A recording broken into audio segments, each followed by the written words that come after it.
Welcome back, YouTubers, to another WWE vlog in HD with me, Daniel Parker, and this guy sitting next to me who's going to be doing the play-by-play commentary for this Raw review. It's NJ. What's up? What's up, NJ?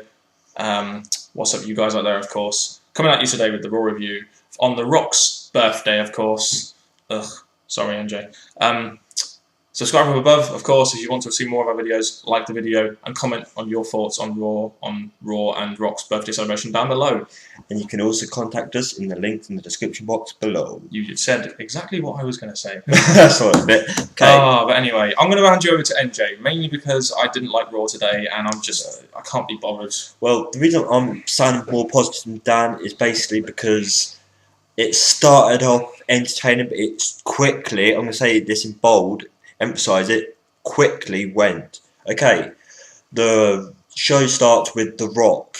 He's taken his time trying to get the crowd going, chanting his name and all this and all that. Happy birthday to you. And all that, and so, Rocky, Rocky, Rocky. So that's understandable, but he was a bit, hushy for quite some time. And then he goes on talking about how great it is to be here and that. And then Cole, the general manager. He has an iPad. Yeah, brings out an email or message, and then Rock tells him to stop and get his ass in the ring. He keeps saying no, I'm not doing it. And then Rock brings up how much times he's won a match and how much times he's trying to look like a man. So basically, he ends up getting to the ring, and then he says, "I want you to apologise to the general manager for what he did at WrestleMania, and then apologise to him for some odd reason. I can't remember what the reason was." And he offers to shake his hand and apologise. But at first, Cole's like, no, but eventually gives in, and then Rock bottoms him. And I'm like... And the people's elbow too. And gives him a people's elbow. That was wicked. That's the thing I'm talking about. Entertainment. We wanted to see that. We wanted to see The Rock shut him up and lay him flat. The most electrifying move in sports entertainment. It was. Okay, but now, the other thing we notice here is... I'm asleep. The worst bit of this opening. Oh yeah, this is a bit I can really rant about. Where are we? Someone called Pitbull. Who the fuck is Pitbull? Is he some American guy? Because I really don't know who the fuck he is. Guessing The Rock likes who this guy is. Yeah, as far as I can remember, in my sleepy state at this point, we had Pitbull come out to do a performance. I don't know why, but NJ, I think the overall theme was that we had Rock cut a decent segment, and then it just overrun. It just really badly overrun when they had to do all these stupid celebrations and stuff. Yeah, but then it did bring up that we had Jim Ross on the commentary now, because basically Cole was injured because of that attack. And let's not forget, we had a lovely performance from the Miami Heat cheerleaders. Oh. Yes, that as well. That was fun. That was good. That was good. Yeah. Entertainment part of Pitbull's bit, but Pitbull himself, yeah. Kind of made up for Pitbull, not really, but... Yeah, but yeah, going past that anyway, we meant to have a match of John Morrison versus R-Truth. And that did not go far. Yeah, we were supposed to have a wrestling match on Raw between two superstars, wrestlers. Yeah. Sorry, can't do that because your WWE don't allow that anymore. But with this, what I'm gonna say straight away is I did not want to see this match yet. So the thing is that with Arch attacking just before the match even begun, added heat to maybe a bit of heat to their rivalry that is brewing. That's going to grow.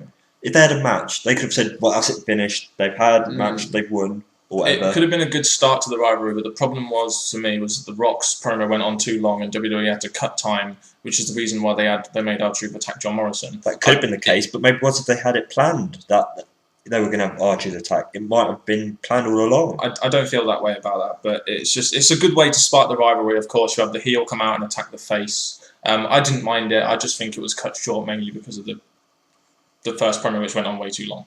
That's just my opinion. Well, I quite liked it as well. Now this brings us on to I'm thinking another match, which is the only fucking match we got for the first hour, eh? Well, yeah, we had Maurice, okay, versus Kelly. And this didn't go very far. I think we had a couple of diva slaps, and then all of a sudden we got. I'm not even going to try and laugh. Seriously, I'm not in a mood. Karma came out. This was one part of Raw I did like. They brought Karma out again. They made it look very strong. You saw Kelly. She didn't want any part of her. She did not want anything to happen. But at least she went after the heel in Maurice. Kind of begs to, mean that is Karma going to be a face or a heel?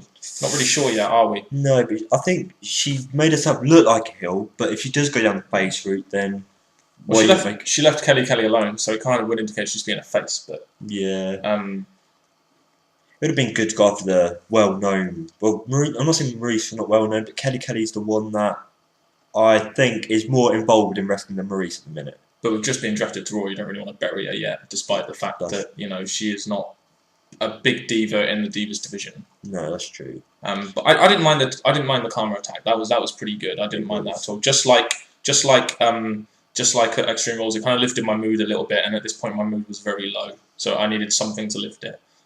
That's true. I'm glad Karma could help. Karma. I'm going to keep calling it Awesome Kong because I don't think Karma's a good name for her. But anywho, now we have a Miz and AI confrontation backstage. And I'm like, okay, someone's not happy here because... Mainly Miz. Miz saying, where were you? You went at my side at Extreme Rules. Where were you? And he said, you're going to be with me at this match tonight. Yeah, I didn't mind this too much because, you have a bit of tension there, just like there was at... Extreme Rules, which is kind of teasing an A-Rai probably turn on Miz at some point, which I think would be very good. Seeing as Alex Riley's been drafted to SmackDown, well, it needs to happen going off on his own. It needs to happen soon because they're on different shows now, so it's a bit stupid that you're going to have them together but on different shows. And also, you have A-Rai bigging up the fact that he's on SmackDown trying to work for himself rather than Miz, and Miz is trying to bring him back. So that's the point. Yeah. So does Miz need Riley though? I don't think not anymore. He's proven it now. If he's going to turn face, he doesn't need someone like Riley. If he's going to turn face. I think he's alright on his own. There's me doing a bold prediction for a change. There is. Yeah. Okay, and then we go from that to a backstage party for The Rock. One of many backstage Rock segments which I hated. And this one, we get to see my man, Santino Marella. And we get to see Hornswoggle. Yeah, Hornswoggle. That's, you hear me? He's actually appearing on show. Hornswoggle. And yeah, they come out dressed as characters. I think it's from their film Fast and Furious. And then Carly comes out in a fucking pink dress thing. Yeah. What? To represent the Tooth Fairy. And this is where I'm going to say... Carly is one of the ones I wouldn't mind seeing getting fired now. Or released, whatever word you want to use. Because he's getting buried more and more now. Sorry for interrupting. Can I just say one thing here, right? I can understand Hornswoggle, I can understand Santino, but Carly in a big fucking pink dress. What the fuck is WWE thinking at the moment? You've got a guy there who's 7'4" and they're putting him in a dress. Seriously, they're making more of a joke out of him than they're making out of fucking people like Sheamus and Barrett dropping the ball with them every fucking 5 minutes. Well, I think it's going to be hard now to get Carly out of this because you've done so much to Carly that's made him look weird and not the kind of character he used to be. So I think it's going to be hard to bring him back. But anyway, we'll get past this because that was just dreadful. And this is my part, I believe. There's one word that I haven't said. Oh, yeah. Damn! Of course. The Ron Simmons bit was good, I didn't mind that. Yeah, that was funny. Well done, Rock, for bringing him in. Yeah, and this is going to be my bit now. You know, we got to the hour part of the show, and one of the reasons why I was genuinely not pleased about Raw was because we only had 2 minutes of fucking wrestling. And that wasn't even wrestling, that was Divas wrestling. 60 minutes into a Raw show, you have 2 minutes of wrestling. You know, what the fuck is going on here? I mean, can you see where I'm coming from here? Yes. Can you see why I'm not happy with Raw at the moment? You get 2 minutes of fucking wrestling in the first 60 minutes. Well, my liking of Raw, I'm going to be honest with you fans, is when you saw Kylie in the dress. Up to there, I saw the entertainment side, because it is growing into entertainment, and it is meant to be entertaining because it's a birthday thing, but still, as soon as that went away, my liking started to go down. The entertainment bit for me really ruined it. That's just my opinion. Well, now we get to Oh, look, a match! We got to a fucking a match! match. Well done, WWE! Finally for giving us a match after a fucking hour. And it was The Miz versus John Cena for the WWE Championship. What a great match this fucking was! And this match, well, we had Alex Riley by his side, like you said, and we had Miz keep using Alex Riley, all the rep, as a distraction, so there could be some fight going on between the ones in the ring. Can I say, why do the commentators put so much emphasis on Alex Riley? In a WWE Championship match, they put emphasis on Alex fucking Riley. I think they maybe could be hinting something that they just make Alex Riley look bigger than he is, which is not working for him. Yep.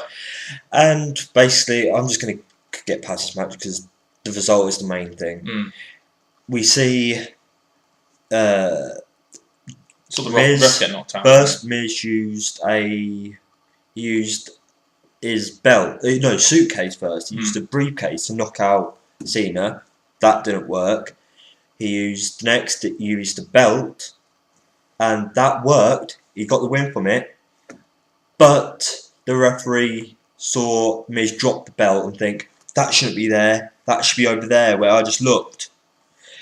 And I just really don't know why Alex Riley didn't say something like, but I had it, I picked up for him. But anyway, getting past that, it was fucking stupid. The referee reversed the decision, and John Cena is still the champ.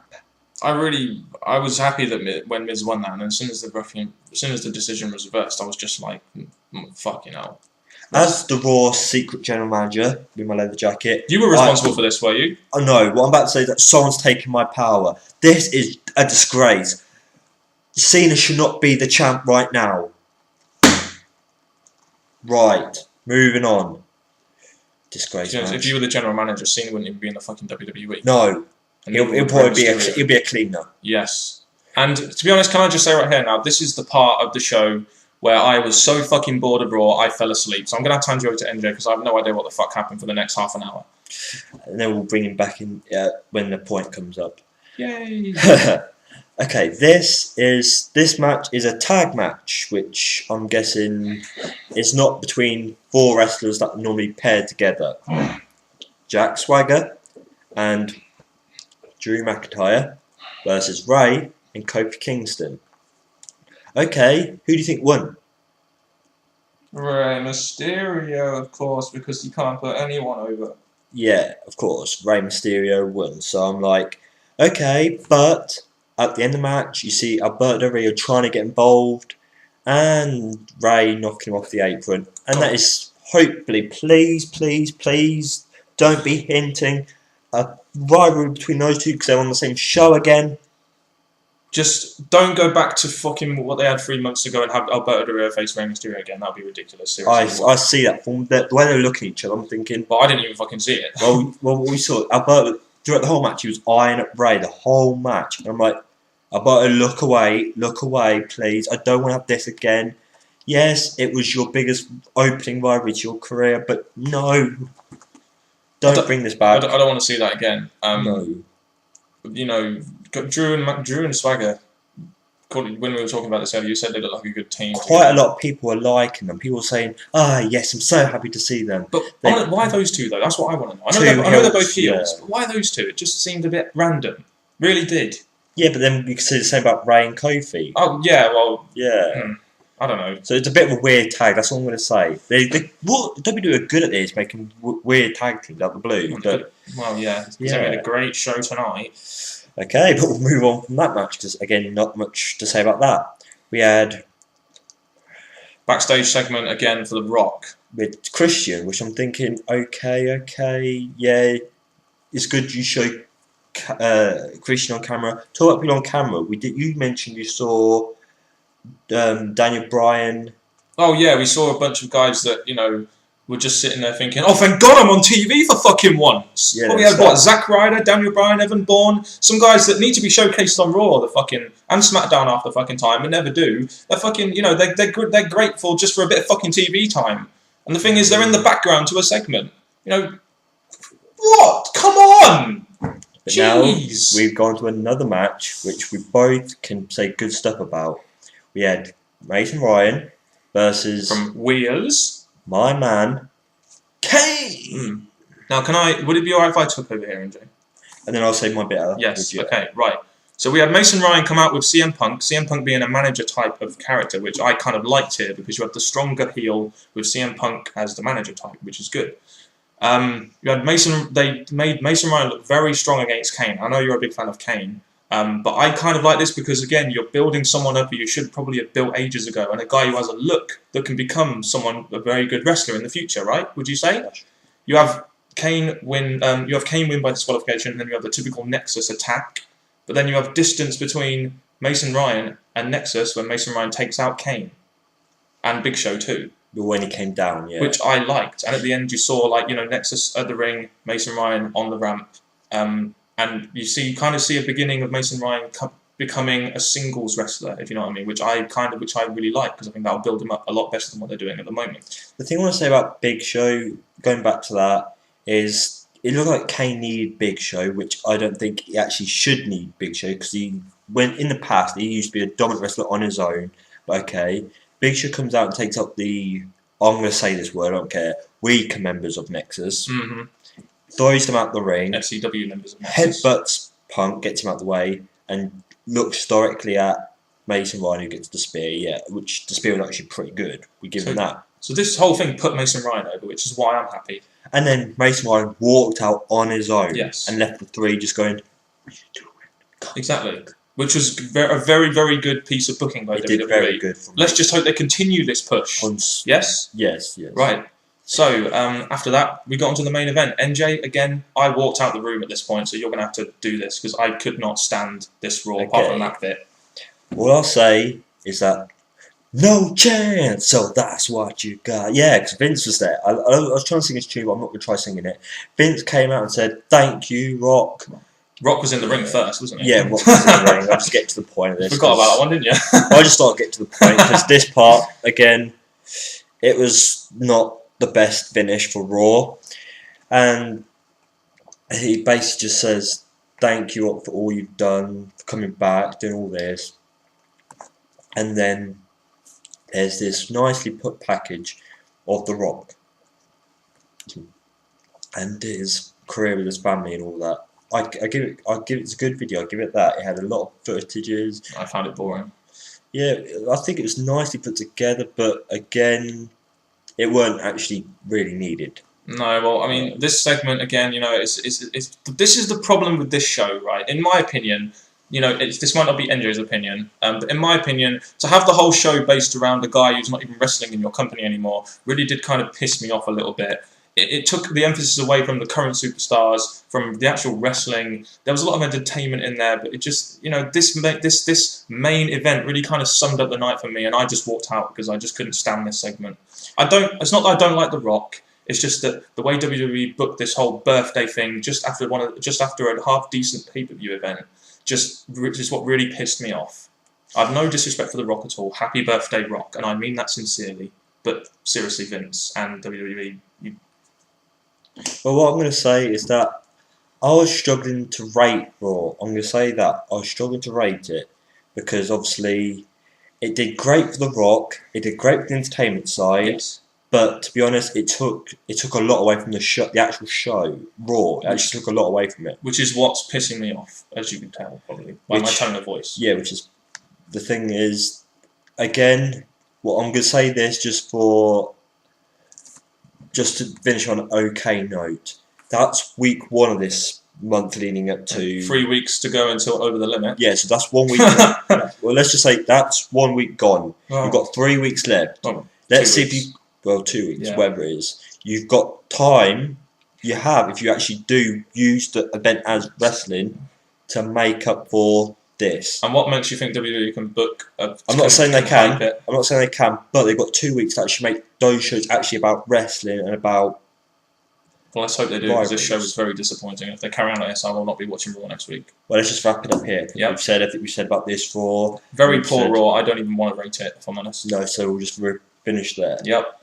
That's it from us, really. If you've seen our thoughts on Raw, mine and NJ's thoughts. You may agree or you may disagree. If you have any comments, make sure you put them down below. We want to hear your thoughts. But thank you very much for watching our review. Sorry for my anger in this video. Thank you very much for watching, and goodbye.